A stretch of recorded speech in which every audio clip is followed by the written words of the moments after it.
ઝાલોદ વિધાનસભામાં વરિષ્ઠ નાગરિકોના સન્માન કાર્યક્રમ યોજાયો. આ તારીખ 21/6/2026 રવિવારના રોજ સાંજે 5 કલાક સુધીમાં કેન્દ્ર સરકારના 12 વર્ષ પૂર્ણ થવાના અવસરે 12 વર્ષ વિશ્વાસ, વિકાસ અને જનકલ્યાણ કાર્યક્રમ અંતર્ગત ઝાલોદ 130 વિધાનસભા મત વિસ્તારમાં વરિષ્ઠ નાગરિકોના જનસંપર્ક કાર્યક્રમનું આયોજન કરાયું હતું. કાર્યક્રમ દરમિયાન સમાજના વિવિધ ક્ષેત્રોમાં નોંધપાત્ર યોગદાન આપનાર વરિષ્ઠ અને પ્રતિષ્ઠિત નાગરિકોનું શાલ અને પુષ્પહાર અર્પણ કરી સન્માન કરવામાં આવ્યું હતું.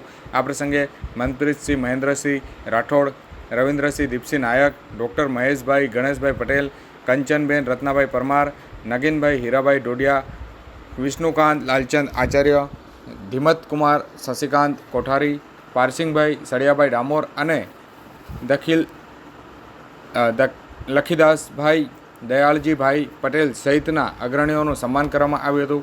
કાર્યક્રમ દરમિયાન છેલ્લા 12 વર્ષ દરમિયાન વિકાસ અને જનકલ્યાણના વિવિધ કાર્યો અંગે માહિતી આપવામાં આવી હતી. સાથે જ સમાજ અને વિવિધ ક્ષેત્રોમાં સેવા અને યોગદાન આપનાર વરિષ્ઠ નાગરિકોના કાર્યને બિરદાવવામાં પણ આવ્યું હતું. કાર્યક્રમમાં મોટી સંખ્યામાં વડીલો, મહિલાઓ અને કાર્યકરો અને નાગરિકો હાજર રહ્યા હતા.